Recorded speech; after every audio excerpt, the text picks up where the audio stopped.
Avant de prier, prenons d'abord un moment pour écouter la parole de Dieu, puis nous prierons ensemble.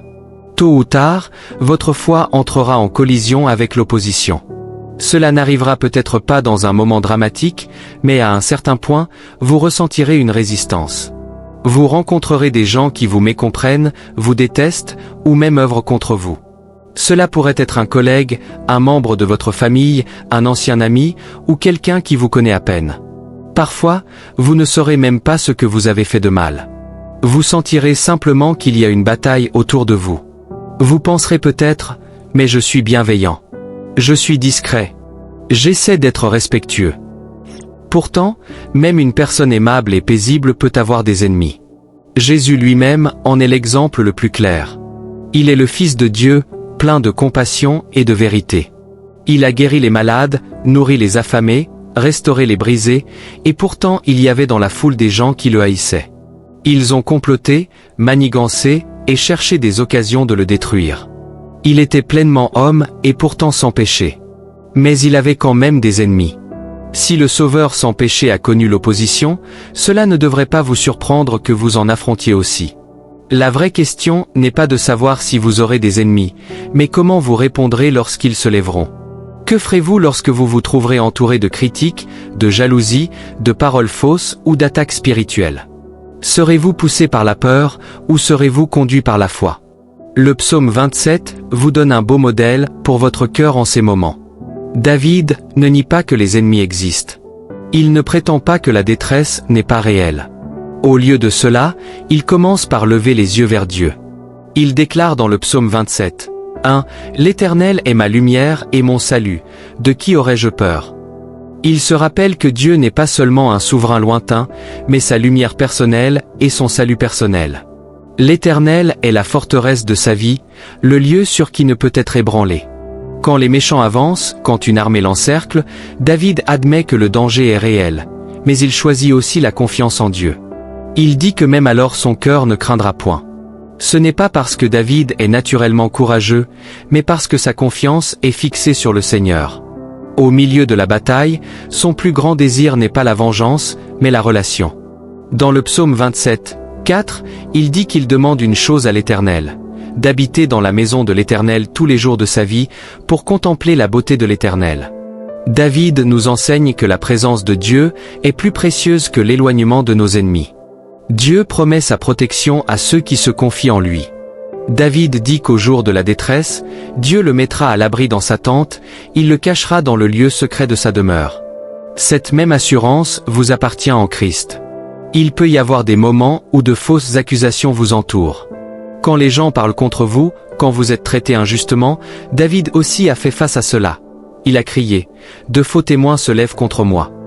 Pourtant, à ce moment, David n'a pas abandonné. Il n'a pas permis à l'amertume de régner sur son cœur. Au lieu de cela, il a prié, « Enseigne-moi tes voies, Éternel. Conduis-moi dans le sentier de la droiture, à cause de mes ennemis. » Il a demandé à Dieu de guider ses pas pour que, même en présence d'ennemis, sa vie honore encore le Seigneur. Vous pouvez faire de même. Vous ne pourrez peut-être pas contrôler ce que les gens disent ou font, mais vous pouvez décider où vous tiendrez. Vous pouvez choisir de vous tenir dans la vérité de la parole de Dieu. La peur essaiera de parler fort quand l'opposition viendra. Mais la Bible dit aussi dans 2 Timothée 1:7 que Dieu ne nous a pas donné un esprit de crainte, mais un esprit de force, d'amour et de sagesse. Quand votre esprit se sent submergé, revenez à ce que Dieu a déclaré. Quand votre cœur se sent cerné, rappelez-vous que vous êtes encore plus entouré par la présence de Dieu. David termine le psaume 27 par une puissante confession.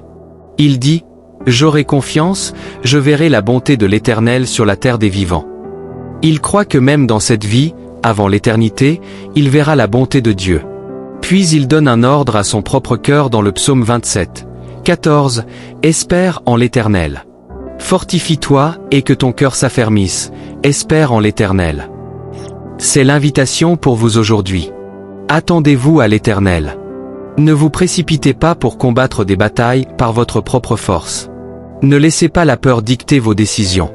Choisissez de croire que Dieu travaille, même quand des gens s'élèvent contre vous. Choisissez de croire qu'il élèvera votre tête au-dessus des ennemis qui vous entourent. Demeurez dans sa présence. Cherchez sa face. Laissez-le vous enseigner ses voies. Maintenant, prenons un moment pour prier ensemble. Cher Seigneur Jésus, tu es un vaillant guerrier. Tu es fort dans la bataille. Tu es mon grand défenseur. Quand des ennemis m'entourent, quand les situations semblent plus grandes que moi, je te remercie d'être couvert par le sang de Jésus-Christ. Je déclare que je ne me tiens pas dans ma propre force, mais dans la tienne. Ta parole dans Luc 6, 27-30 dit, « Mais je vous dis, à vous qui m'écoutez, aimez vos ennemis, faites du bien à ceux qui vous haïssent, bénissez ceux qui vous maudissent, priez pour ceux qui vous maltraitent. Si quelqu'un te frappe sur une joue, présente-lui aussi l'autre. Si quelqu'un prend ton manteau, ne l'empêche pas de prendre encore ta tunique. Donne à quiconque te demande, et ne réclame pas ton bien à celui qui s'en empare. » Seigneur Jésus, je confesse que ce n'est pas facile pour moi. Par ma propre force, je veux me défendre, répliquer, protéger mon orgueil. Mais tu m'appelles à une voie plus élevée. Alors je te demande, donne-moi la capacité d'aimer mes ennemis. Remplis mon cœur d'une révélation si profonde de ton amour que je puisse répondre comme tu l'as fait. Aide-moi à faire du bien à ceux qui me haïssent, à bénir ceux qui me maudissent, et à prier sincèrement pour ceux qui m'ont utilisé, blessé ou parlé contre moi. Père, que l'amour de Christ soit en moi au point de changer ma manière de réagir. Aide-moi à être une personne aimante et maîtresse d'elle-même. Quand mes émotions montent, apaise mon cœur. Quand la colère essaie de prendre le dessus, rappelle-moi la croix. Comme il est écrit dans Ésaïe 53, 5, « Mais il était blessé pour nos péchés, brisé pour nos iniquités. Le châtiment qui nous donne la paix est tombé sur lui, et c'est par ses meurtrissures que nous sommes guéris. Tu as été blessé pour mon péché. Tu as été brisé pour mes iniquités. Tout cela par amour. Aide-moi à ne jamais l'oublier. Que cette vérité amollisse mon cœur quand je me sens lésé. Qu'elle façonne mes réponses quand je me sens attaqué. Par la puissance du Saint-Esprit, je te demande, Seigneur, donne-moi la force d'aimer mon prochain. Qu'une personne m'apprécie ou non, aide-moi à l'aimer. Que quelqu'un soit un ami ou un ennemi, apprends-moi à le voir comme tu le vois. Ôte l'amertume de mon cœur. Déracine tout désir de vengeance. Remplace-les par la compassion, la miséricorde et la vérité. Ta parole dans le psaume 35, 1-3 dit, « Plaide ma cause, ô Éternel, contre mes adversaires, combat ceux qui me combattent. Saisis le petit et le grand bouclier, et lève-toi pour me secourir. Brandis la lance et le javelot contre mes persécuteurs. Dis à mon âme, je suis ton salut. Seigneur, je m'attache à cela aujourd'hui. Tu es mon salut. Tu vois chaque bataille que je traverse, les visibles et les invisibles. Tu connais les paroles prononcées dans mon dos, les malentendus, les attaques spirituelles et les luttes cachées. Tu es celui qui a des légions d'anges à ton commandement. Tu es tout-puissant et tu n'as jamais perdu une bataille. Alors je choisis de me retirer de combattre dans ma chair et de te laisser combattre pour moi. Père, aide-moi à lâcher prise et à croire que tu combattras mes batailles. Pardonne-moi pour les fois où j'ai essayé de tout régler par moi-même. Au lieu d'utiliser mon temps et mon énergie à argumenter, à me défendre ou à prouver mon point, aide-moi à utiliser ce temps dans la prière. Donne-moi un cœur qui préfère ta présence à gagner un débat. Donne-moi un désir de rechercher ta parole plus que d'avoir raison. En ce moment même, je déclare par la foi que Jésus-Christ est ma lumière et mon salut. Jésus-Christ est la forteresse de ma vie. Ma citadelle qui me protège du danger. À cause de qui tu es, Roi Jésus, je n'aurai pas peur. Aucun mal ne me dévorera, moi ni ma famille. Aucun stratagème de l'ennemi ne réussira contre ton dessein pour ma vie. Seigneur, ma confiance est en toi. Mon assurance est en toi. Je ne place pas mon espérance dans ma propre sagesse, dans les gens ou dans les circonstances, mais dans ton caractère fidèle. Aide-moi à me souvenir que mon vrai combat n'est pas contre la chair et le sang, mais contre les puissances spirituelles. Aide-moi à répondre non pas avec une colère humaine, mais avec une maturité spirituelle. Je choisis de pardonner à ceux qui m'ont blessé. Je choisis de bénir ceux qui ont parlé contre moi. Je choisis de croire que tu œuvres de manière que je ne peux voir. Garde mon cœur, Seigneur, pour que je ne devienne pas endurci ou haineux. Maintiens-moi près de toi, afin que je reflète de plus en plus ta nature. Dieu, je te donne ma louange. Je te glorifie et je bénis ton saint nom. Merci d'avoir écouté cette prière.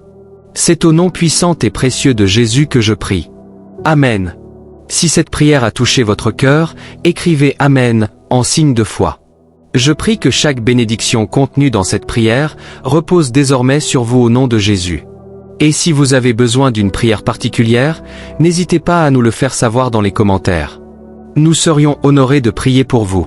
Que la grâce et la paix de notre Seigneur Jésus-Christ soient avec vous toujours.